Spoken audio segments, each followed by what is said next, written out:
many different types of engineers, but for aerospace and different types of engineering, it is very important to understand electromagnetic induction.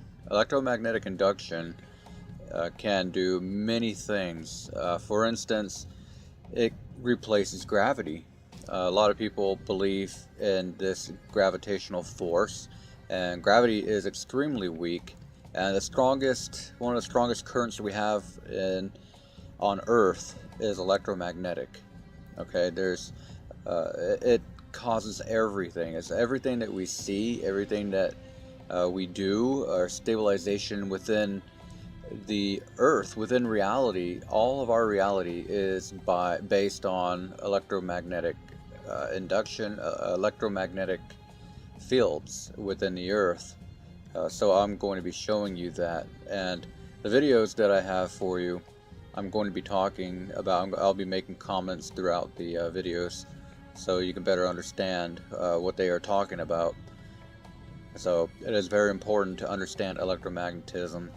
A lot of people don't believe that electromagnetism could do anything with gravity, and in reality, electromagnetism should replace gravity. Gravity is a theory. Nobody really knows how gravity works, and the problem with that is they come up with a bunch of physics that don't have any relation to reality. Everything that we see, everything that happens within our lives is based on electromagnetics. And so Albert Einstein could be completely wrong, and Nikola Tesla could be completely right. And I'm going to show that to you right now.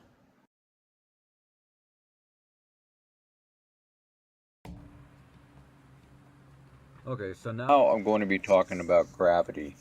I'll be going over these videos with you, and I will be leaving some comments as we go along. So let's get started with the first one.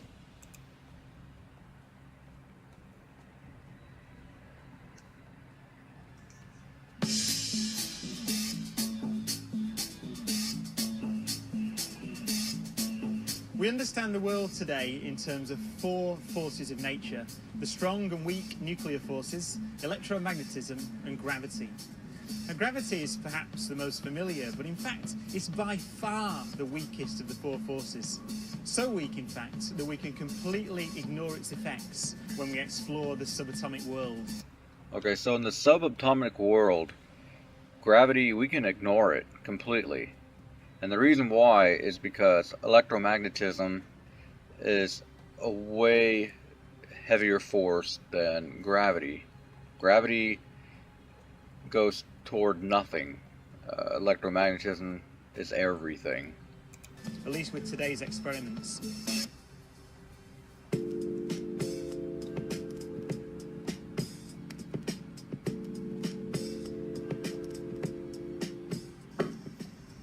Besides the familiar but weak force of gravity, there are three other forces in this universe, each of which is vital for our existence.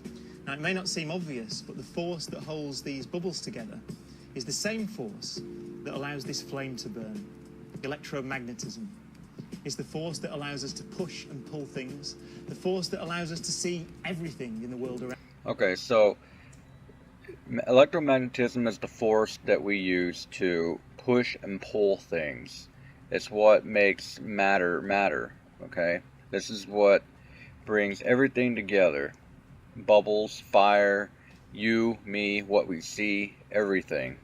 It's electromagnetism. Gravity doesn't account for nothing, okay? For all I know, gravity is a made-up theory. Around us, and the force that allows your TV set to work. Electromagnetism is the force that holds electrons in place around the atomic nucleus and holds the atoms and molecules in place in my body. It also causes electrons to repel each other. So even though the whole planet Earth is pulling the apple down to the ground, the apple stays firmly in my hand because the electrons in its surface are repelled by the electrons in my palm. I've used the word electromagnetism to describe a single force, but electricity and magnetism seem at first sight to be very different phenomena. The magnetism that makes this top levitate seems to have nothing in common with these electrical sparks. The Greeks knew that if you rubbed a piece of amber with fur, it would pick up feathers. They also knew that certain rocks attracted iron, but they had no idea that the two were related. Photons are the packets of energy our eyes detect to see the world around us. And in the bizarre world of quantum mechanics, photons are at the very heart of magnetism. Plunging down to the subatomic level, we can see how atoms are made up of a nucleus surrounded by a cloud of electrons. Think about the structure of an atom. There's a positive charge to the nucleus, and then the electrons have a negative charge. These two attract each other. To explain this attraction, quantum physicists think that both protons and electrons spit out short-lived bursts of photons. Oppositely charged particles absorb each other's light, and this draws the particles together. This attractive force is known as electromagnetism. Atoms themselves would not hold together if it weren't for electromagnetic forces. Electromagnetism also causes atoms to stick together, to create the molecules that form us and everything around us. Electromagnetism is responsible for the very structure of our matter, atoms holding together. Molecular bonds in our bodies, those are bound together by electromagnetic interactions, and therefore they're bound together by light. A universe without electromagnetism would come apart at the seams. If electromagnetism was turned off, matter would dissolve. Everything would just fall apart.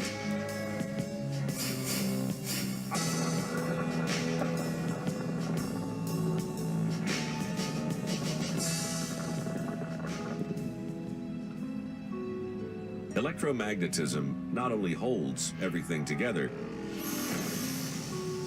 it makes things feel solid. When you touch something, that's the electromagnetic force as well. We have electrons in our atoms and they repel each other, and when you try to touch something, those forces keep you from actually physically touching it. The reason I don't fall through the floor is not that the floor is particularly solid. Most of the floor is empty space.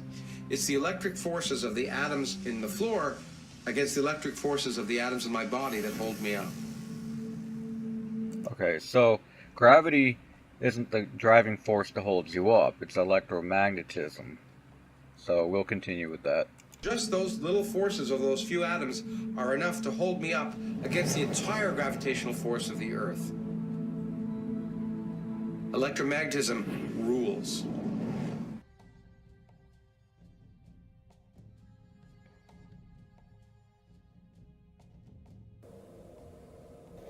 Okay, now we're going to go through and talk about electromagnetic induction. This is a very important part of engineering that people really need to understand how it works and the mechanics that are involved in it. So if you have an electromagnetic current, it actually defies gravity, and I'm going to show you that right now.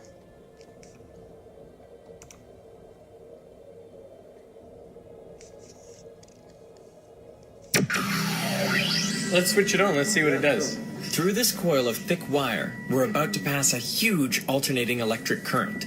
On top is a 1 kilogram aluminium plate. So we hear this noise. What's that noise? It's the vibration of the plate, because it's vibrating at 2 times the frequency of this one.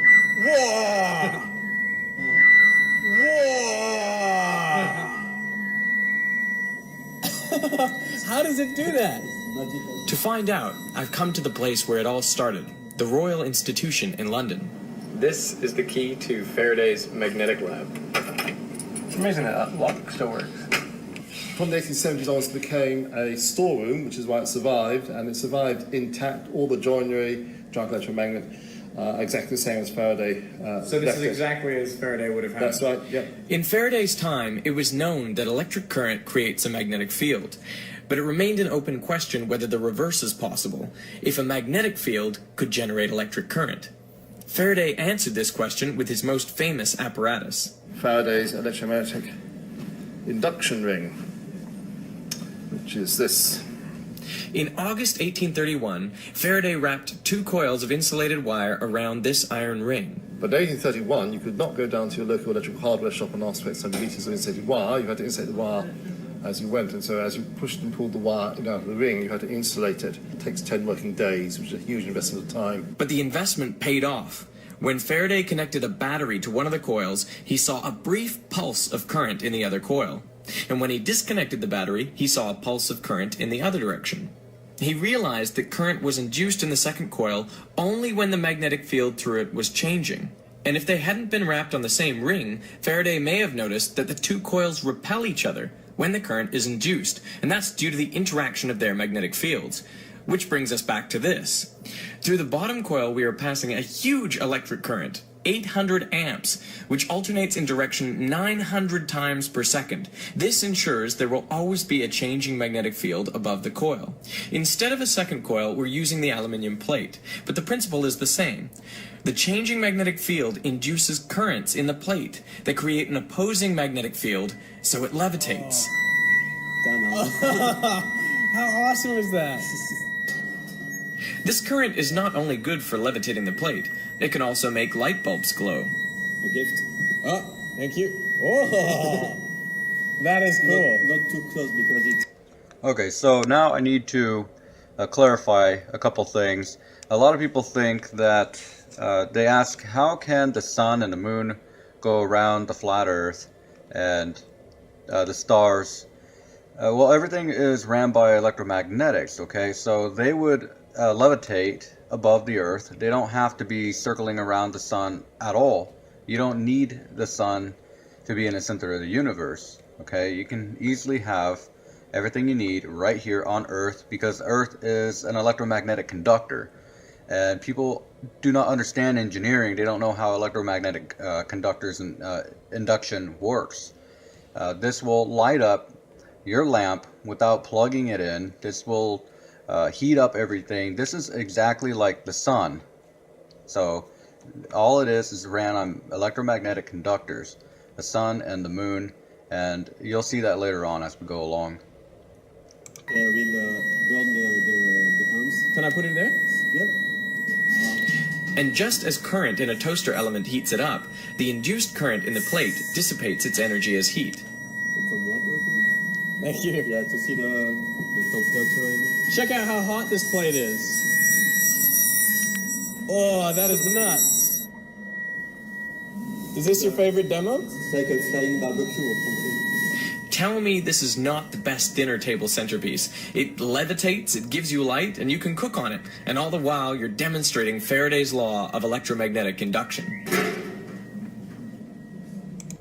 So it levitates, it's very hot, and you can cook on it, and it gives you light. So it's basically the sun. Okay, you can put electromagnetics and it'll heat up and as a conductor.